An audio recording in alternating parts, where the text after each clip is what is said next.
estudiar la palabra de Dios. Y un cariñoso saludo a todos los amigos, las personas que en diferentes lugares del país, del mundo, a través del internet, están recibiendo también la palabra de Dios en su corazón. Hay una pregunta que todos nos hacemos desde que somos niños. ¿Dónde vive Dios? ¿Dónde es la casa de Dios? ¿Dónde habita Dios? Todas las noches voy a leer algunos versículos de la Biblia que tienen que ver con el tema del santuario, pero después voy a tomar el tema para ver cómo el tema del santuario tiene implicaciones en la vida diaria de las personas. El primer texto que quiero leer esta noche está aquí en el primer libro de Reyes, capítulo 8, versículo 49. Dice así, es una oración, dice así: tú oirás en los cielos, en el lugar de tu morada, su oración y su súplica, y les harás justicia. Después de leer este texto, quiero preguntarles, ¿dónde vive Dios? Dice, tú oirás su oración en el cielo, lugar de tu morada, donde habitas tú. Evidentemente, Dios habita en el cielo. Eso todos lo sabemos desde pequeñitos, ¿no? Miramos al cielo, Dios, el Padre nuestro dice, Padre nuestro que estás en los cielos. Y el Señor Jesucristo nos enseñó esa oración, que Dios está en los cielos. Ahora viene la segunda pregunta, ¿y en qué lugar del cielo? Porque los cielos son inmensos. ¿En qué lugar del cielo vive Dios? Y ahí quiero leerles el segundo texto de esta noche, Apocalipsis, capítulo 15, versículo 5, dice así: después de estas cosas miré, y he aquí fue abierto en el cielo el templo del tabernáculo del testimonio. Después de estas cosas miré, y he aquí fue abierto en el cielo el templo del tabernáculo del testimonio. Y ahí el profeta Juan vio un vio un trono dentro del templo, dentro del tabernáculo, dentro del santuario. Durante la semana voy a usar mucho la palabra santuario. Quiero que ustedes entiendan que el santuario es la misma cosa que el templo. El templo es la misma cosa que el tabernáculo. Cuando digo tabernáculo, estoy hablando del templo. Cuando digo templo, estoy hablando del santuario. Cuando digo santuario, estoy hablando del tabernáculo. Las tres cosas son la misma cosa. Entonces, en medio de los cielos hay un templo, hay un tabernáculo, hay un santuario, y dentro de ese santuario hay un trono, y en ese trono está sentado Dios. Voy a leer el último versículo de esta noche, o tal vez el penúltimo, Isaías capítulo 6, el versículo 1. Miren lo que dice Isaías: en el año que murió el rey Uzías, yo vi al Señor sentado sobre un trono alto y sublime, y sus faldas llenaban el templo. Ahora vamos a juntar estas tres ideas presentadas por estos tres textos diferentes.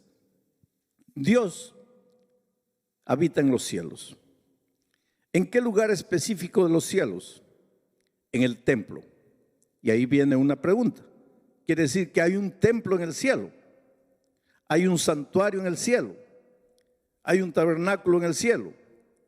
Y la respuesta contundente es sí. Hay un santuario, hay un templo, hay un tabernáculo en el cielo, y dentro de ese santuario hay un trono, y en ese trono se sienta Dios. Ahora tú puedes decir así, pero parece cosa de niño. ¿Cómo que en medio del cielo va a haber un templo? No debería haber, que decir, no sería necesario que haya.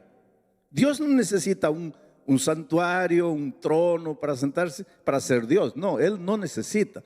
Por lo tanto, el santuario no existe por causa de Dios. existe por causa de nosotros. Porque anoche dije, Dios es infinito y no está amarrado ni al tiempo ni al espacio. Pero los seres creados, incluyendo los ángeles, somos finitos y estamos amarrados al tiempo y al espacio. Entonces, ¿cómo un Dios infinito que no se amarra al tiempo ni al espacio podría mantener comunión, compañerismo con un ser finito amarrado al tiempo y al espacio? No habría manera de encontrarse.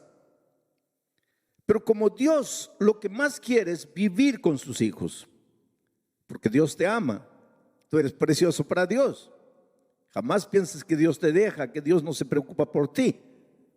Entonces, como Dios te ama y quiere mantener comunión contigo, compañerismo contigo, quiere caminar contigo, andar contigo, entonces Él busca en el infinito universo un punto en que el Dios infinito, que no está amarrado al tiempo ni al espacio, se junte con el ser finito amarrado al tiempo y al espacio. Ese punto de convergencia es el santuario celestial, el santuario allá en el cielo. Y ahora Juan, al escribir el Apocalipsis, dice que dentro de ese santuario hay un trono. Y Isaías dice, y yo vi a Dios sentado en su trono en el año que murió el rey Usías. Esto es interesante. ¿Sabes por qué? Usías fue un rey que murió con lepra, leproso. Y en aquellos tiempos la lepra era una cosa vergonzosa, una cosa terrible, sinónimo de pecado. El rey Usías murió leproso por su rebeldía, por su atrevimiento, por su pecado contra Dios. Murió leproso.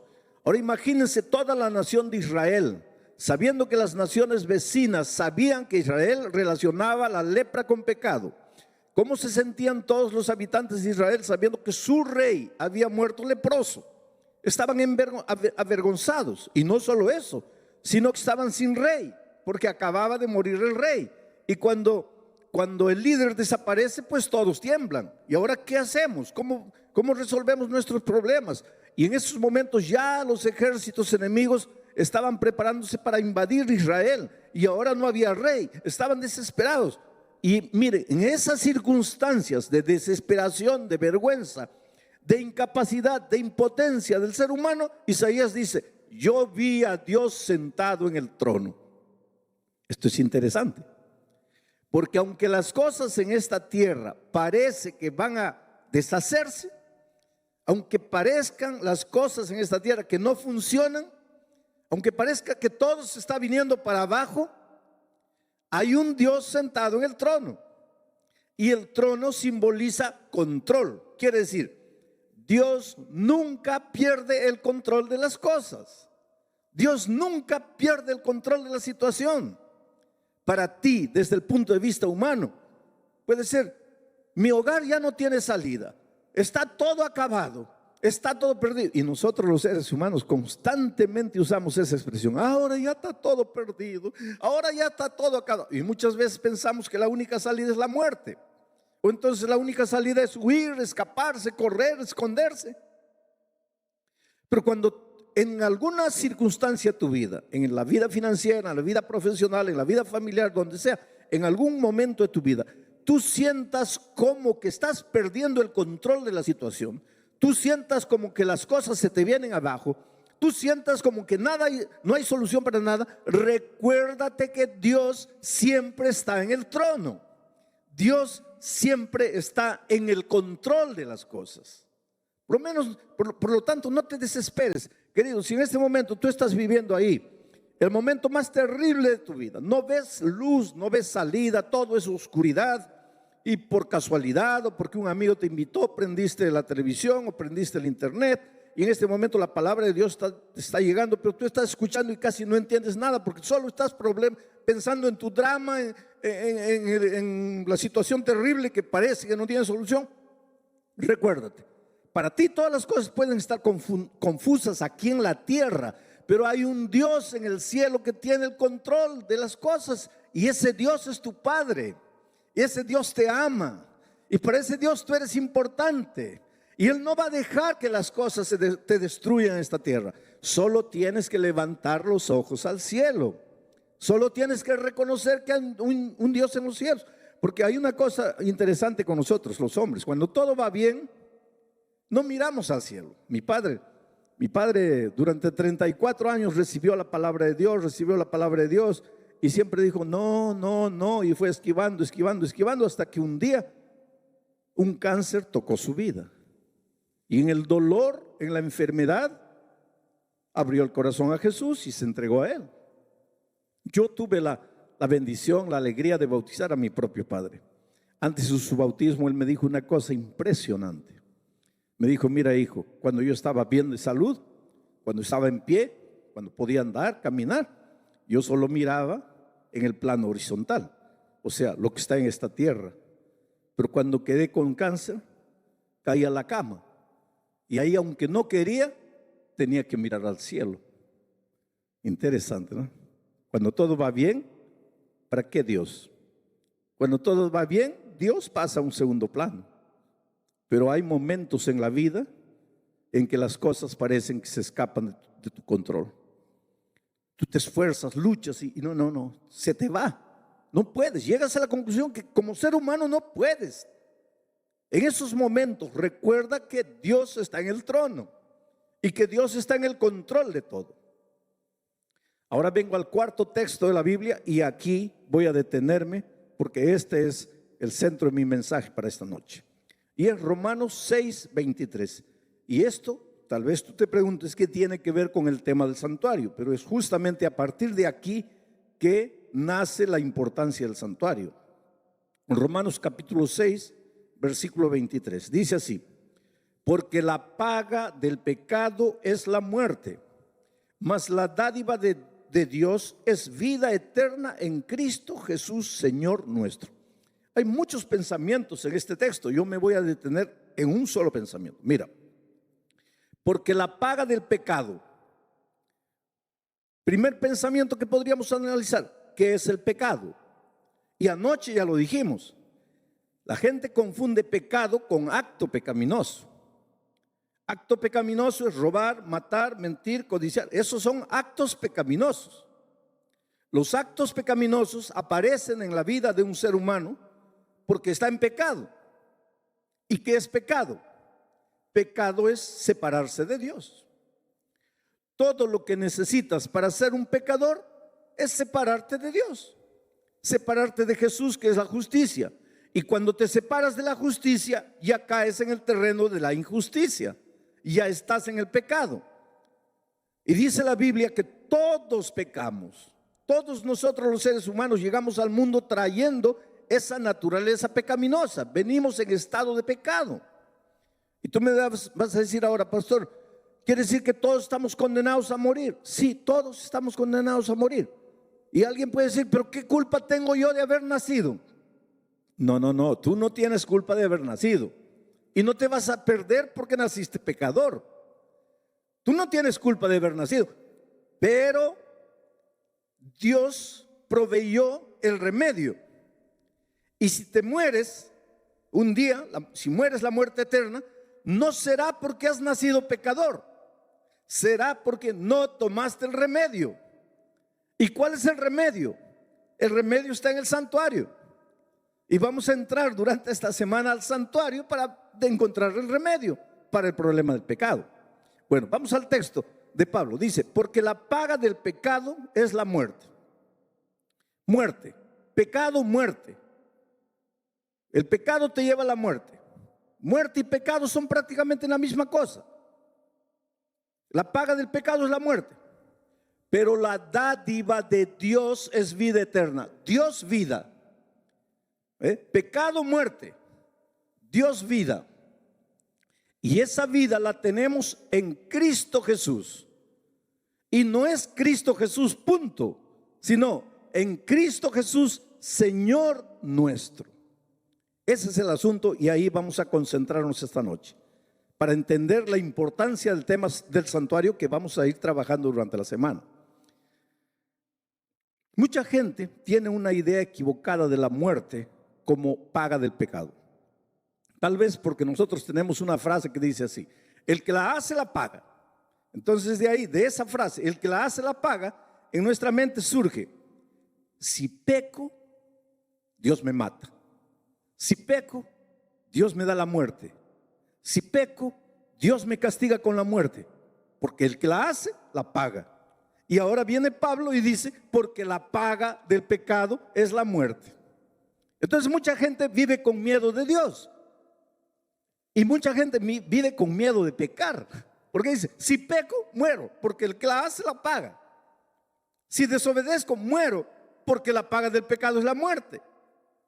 Pero no tienen una idea correcta de Dios. Entonces mucha gente piensa así: Dios es un Dios que está allá, y ahora yo dije que está sentado en su trono. Entonces mucha gente piensa: Dios está sentado en su trono con la muerte en la mano. A ver, ¿quién peca allá en la tierra? Al que pecó, muerte. Pecó, muerte. Se equivocó, muerte, porque la paga del pecado es la muerte. Pero eso no es verdad. En primer lugar, hay que entender que Pablo no hablaba español. Pablo hablaba griego. Y cuando Pablo escribió la epístola a los romanos, no la escribió en español, la escribió en griego. Y fue necesario que la Biblia fuese traducida de los idiomas originales al español, para que nosotros que no hablamos griego podamos entender. Y el griego es un idioma abundante. Por ejemplo, para la palabra amor, en griego hay 5 palabras diferentes. Pero en español, para la palabra amor, solo tenemos 1. Por eso nosotros, el ser humano, ama a la esposa, ama la comida, ama al gato, ama al loro, ama todo, porque solo tenemos la palabra amor. Pero en griego no, en griego para amor a Dios es una palabra, amor a la esposa es otra palabra, amor al hijo es otra palabra, amor entre hermanos es otra palabra, porque el griego es un idioma abundante. Entonces mira, esta palabra, porque la paga del pecado es la muerte, podría ser traducida como: porque el resultado del pecado es la muerte. O como: porque la consecuencia del pecado es la muerte. A mí me gusta la traducción que presenta este texto así: porque el resultado del pecado es la muerte. El resultado del pecado es la muerte. Porque si tú piensas así, porque la paga del pecado es la muerte, ¿qué vas a pensar? Que la muerte es un castigo divino. Pero si tú ves el texto como el resultado del pecado, la muerte, no tiene nada que ver Dios con la muerte. Y ahora quiero que entiendas una cosa. Mira, Dios es vida, Dios no es muerte. Jesucristo dijo: yo soy el camino, la verdad y la vida. Jesús es la vida. Él dijo: yo he venido para que todos tengan vida y la tengan en abundancia. Juan dice: el que tiene al Hijo tiene la vida, el que no tiene al Hijo de Dios no tiene la vida. Por lo tanto, aquí está Jesucristo, y este es el territorio de la vida. Aquí del otro lado está el Señor de la muerte, el enemigo de Jesús. Y aquí está el territorio de la muerte. Vida y muerte no pueden andar juntas, porque ¿qué cosa es la muerte? La ausencia de la vida. ¿Y qué es la vida? La ausencia de la muerte. Donde hay muerte no hay vida. Si Cristo es vida, si Dios es vida, ¿cómo te va a dar la muerte? Para darte la muerte, Él tendría que tener muerte. Pero Él es Dios, vida. En la vida no hay muerte. ¿Cómo es que te va a dar la muerte? ¿Cómo es que te va a castigar con la muerte? Porque para darte alguna cosa, Él tendría que tenerla. Pero Él es vida, Él no tiene muerte. Entonces, ¿qué es lo que está diciendo Pablo cuando dice: porque la consecuencia del pecado es la muerte? Porque el resultado del pecado es la muerte. Lo que él está diciendo es lo siguiente: que si tú estás en Cristo, estás en la vida, estás vivo, porque estás en el territorio de la vida, porque Cristo es vida. Pero si Jesús es la vida y yo me separo de Jesús, ¿de quién me estoy separando? De la vida. Y al separarme de la vida, estoy entrando al territorio de la muerte. Este es territorio de muerte. Mira, no muero, cuidado, no muero. Yo siempre digo, ojalá muriera, porque si muriera, pues ya se acabó el dolor, se acabó el sufrimiento, se acabó la tristeza, se acabó la miseria, se acabó todo, porque el que muere ya no sabe nada. Los muertos no saben nada, dice Eclesiastés. Pero el asunto es que cuando me separo de Jesucristo, entro al territorio de la muerte, pero no muero. Sigo respirando, sigo viviendo, sigo comiendo, sigo trabajando, sigo vendiendo, sigo entrando, sigo saliendo. Solo que la vida ya no es más vida. Porque para tener vida solo en Cristo, porque Él es la vida. Me separo de Jesucristo, ya entro al territorio de la muerte. No dejo de respirar todavía. Aquí está el Señor de la muerte. Un día voy a recibir la muerte eterna, pero es un camino largo. Desde que me separo de Jesucristo hasta la muerte eterna, es un camino largo que la Biblia le llama camino de condenación. Camino de condenación. En este camino voy muriendo lentamente. En este camino suceden dos cosas. Mira, la primera, el diablo te puede quitar todo. Te quita el matrimonio, tu matrimonio se deshace. Te quitan los hijos, los mete en las drogas, en los vicios, en la promiscuidad. Te quita la vida financiera, te hunde en las deudas. Y al hundirte en las deudas no sabes qué hacer de dinero, te metes a robar. Por lo tanto te quitan los valores, te quitan los principios. Vas muriendo. Este morir no es instantáneo. Es un morir, muriendo todos los días. Vas muriendo, muriendo, muriendo, muriendo, hasta que llega un momento que dices, Dios mío, ¿para qué estoy en esta tierra? ¿Para qué vine al mundo? ¿Para qué estoy aquí? Mejor me muriera. Pues que estás en el territorio de la muerte. Esa es una de las cosas que te puede suceder en el territorio de la muerte. La otra cosa es que el diablo te puede dar todo. Te da dinero, te da poder, te da fama, te da una mansión, te da un auto nuevo, te da todo. Pero no te da paz, porque el diablo para darte paz tendría que tener paz y él no tiene paz. Entonces no te puede dar paz. Entonces el dinero, la fama, el poder, la gloria no te sirven de nada porque no tienes paz. En la noche llegas, te acuestas, te revuelcas en la cama de un lado para otro, cuentas carneritos para dormir y no duermes. Y entonces, ¿qué pasa? Una pastilla para dormir. El mes siguiente, 2 pastillas. El otro mes, 3 pastillas. Llega un momento que estás enviciado en pastillas y no duermes. Hay gente que me dice, pastor, yo no sé qué me pasa. Yo no he hecho nada de malo. Yo no he ofendido a nadie. Yo no le debo a nadie, pero no tengo paz.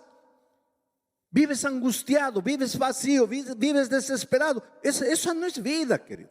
Esa no es vida. Dios te ama, Dios quiere que seas feliz, Dios quiere lo mejor de lo mejor para ti. Pero hay una cosa, Él no puede hacer nada contra tu voluntad. Él respeta mucho tu voluntad. Bueno, estás en el territorio de la muerte. ¿Hay solución para ti? ¿Hay salida para ti? Claro que sí. ¿Y cuál sería la salida? La salida lógica. Tú estás aquí sufriendo en el territorio de la muerte. No quieres más esta vida miserable. ¿Cuál sería la solución lógica? Dar media vuelta y volver a la vida. Y en Jesucristo tendrías la vida y tus problemas estarían resueltos. Pero ahí viene la clave. Cuando estás viniendo hacia Jesucristo, cuando estás regresando hacia la vida, porque querido, Dios te ama mucho, y desde que tú te vas de Él y te vas al territorio de la muerte, ¿tú crees que Dios se queda feliz? No. Él te llama, te llama, te llama, te llama. Por eso dije anoche que la historia del mundo es el hombre corriendo, corriendo, corriendo, y Dios atrás de él, atrás de él, atrás de él. El hombre escondiéndose, escondiéndose, escondiéndose, y Dios atrás buscándolo, buscándolo. Dios llama. Desde el Génesis hasta el Apocalipsis, la Biblia es un libro de llamado.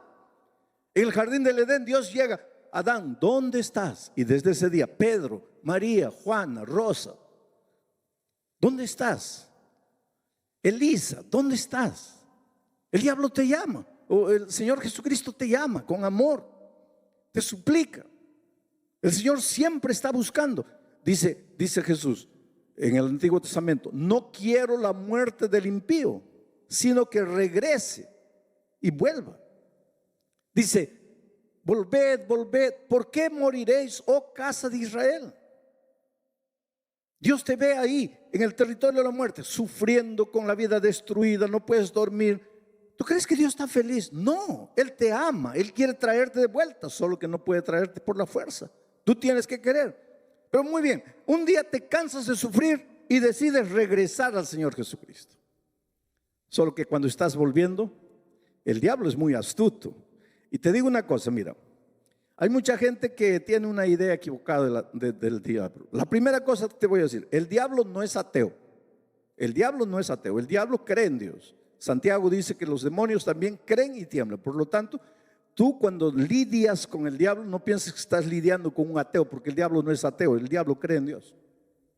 Segunda cosa, el diablo conoce muy bien la Biblia. Cuidado, cuidado, el diablo conoce muy bien la Biblia.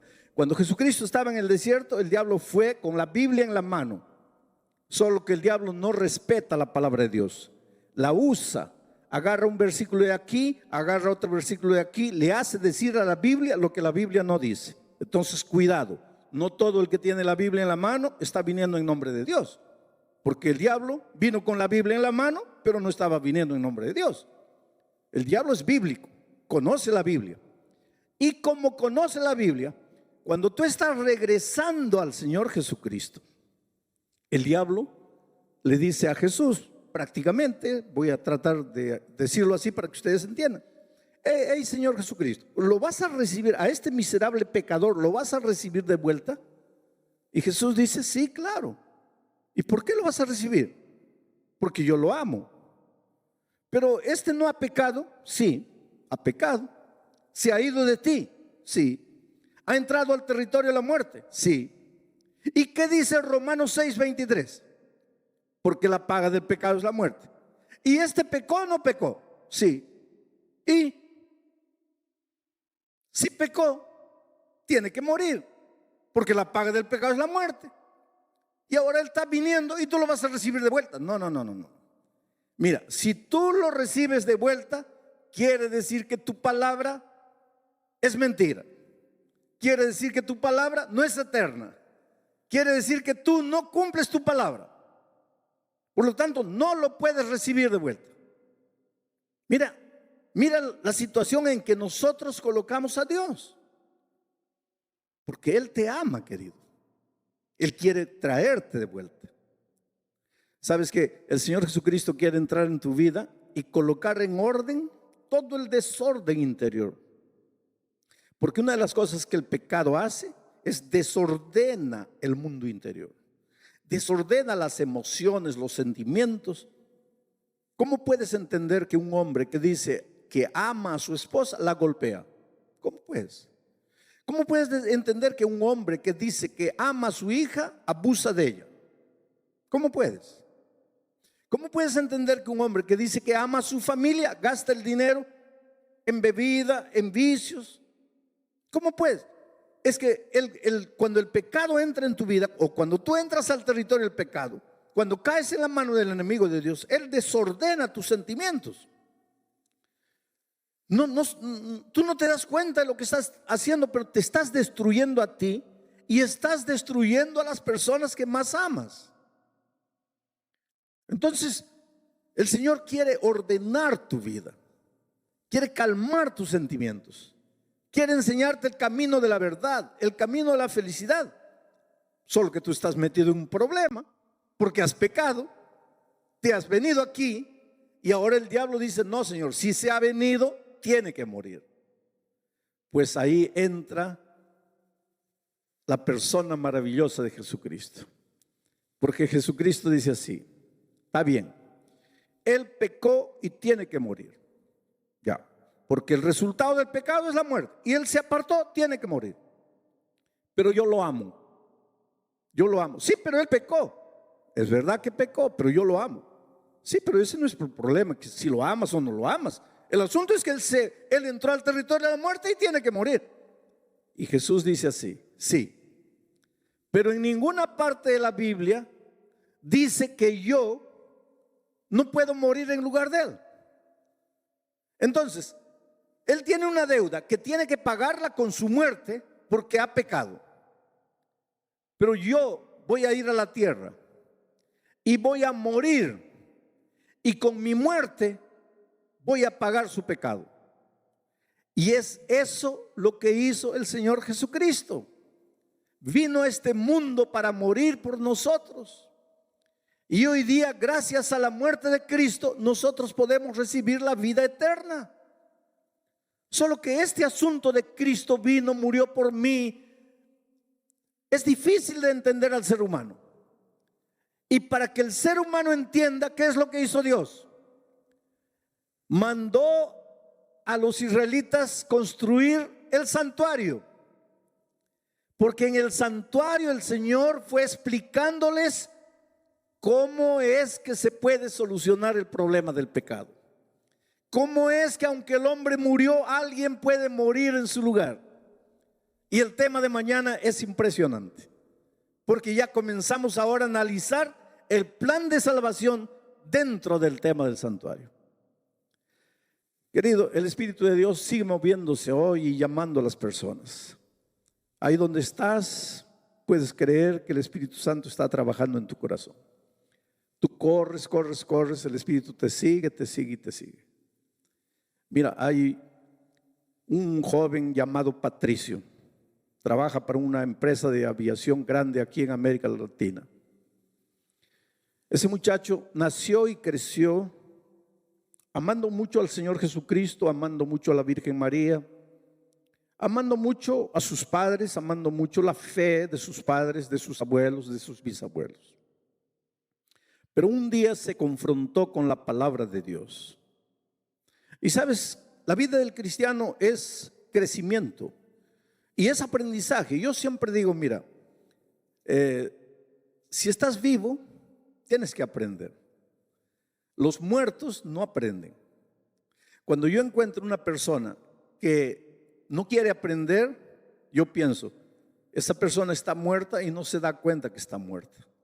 Inclusive Juan, hablando en nombre del Señor Jesucristo a la iglesia, a las iglesias del Apocalipsis, les dice: tienes nombre de que vives, pero estás muerto. Una persona que no quiere aprender, una persona que se resiste a aprender, está muerta. Porque los vivos aprendemos. Ahora, no es fácil aprender. ¿Sabes por qué? Porque ¿qué cosa es aprender? Aprender es salir de lo que conoces y entrar al terreno que no conoces. Aprender es salir de la playa y nadar en aguas profundas. Y esto es doloroso, porque el ser humano inconscientemente tiene miedo de lo desconocido. Por eso es que hay mucha gente que no quiere aprender. Pero Patricio descubrió la palabra de Dios. Y en la palabra de Dios hay cosas que a veces tú nunca has descubierto. Y a medida que él comenzó a descubrir las verdades, comenzó a sufrir en su corazón con las verdades, porque no es fácil aprender y crecer. Él conoció a una persona a través del internet. Y esta chica, cuyo nombre no sé si tengo escrito aquí, no lo tengo. ¿Cómo te llamas? ¿Ah? Jessica. Jessica conoció a Patricio a través del internet, hace unos 4 años atrás, y comenzó a evangelizarlo a través del internet. ¿Qué quiere decir evangelizar? A hacerle conocer el evangelio a través del internet. Llegaron sermones míos grabados a las manos de Patricio. El Espíritu de Dios usó esos sermones para tocar el corazón de él. Mas los estudios que por internet Jessica le daba, llegó un momento en que él sufría. Ayer Patricio estaba en Santiago de Chile, escuchando el mensaje a través del internet. Después del mensaje, él asistió a las preguntas y respuestas de entrevistas que me hacen después del mensaje. Y en una de esas respuestas, o en una de esas preguntas, me preguntaron: ¿cuál es el lugar de los sentimientos en la vida cristiana? Porque Patricio estaba sufriendo. Él decía: mi cabeza ya entendió el mensaje, pero es que mi corazón todavía no siente.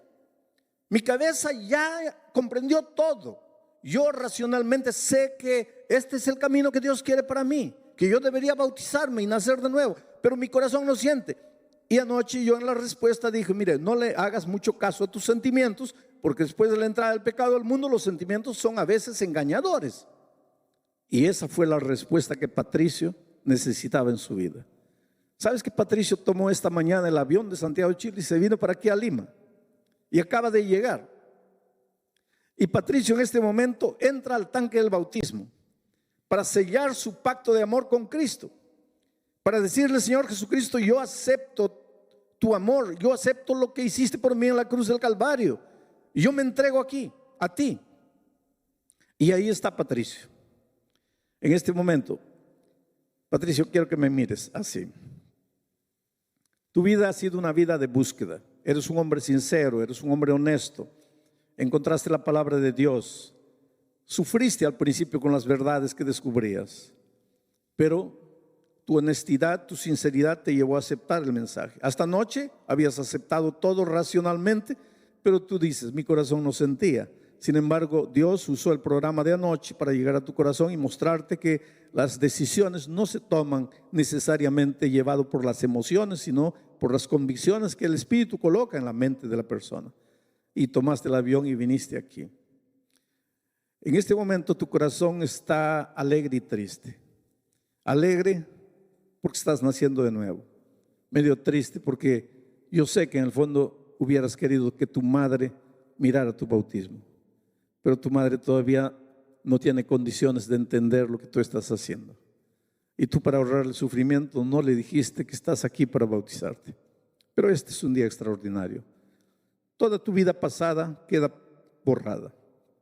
Y para que de aquí para adelante vivas una vida victoriosa en Cristo, por tu fe, el pastor Bill Quispe, como ministro del Evangelio, por el mandato divino, te bautiza en nombre del Padre, del Hijo y del Espíritu Santo. Amén.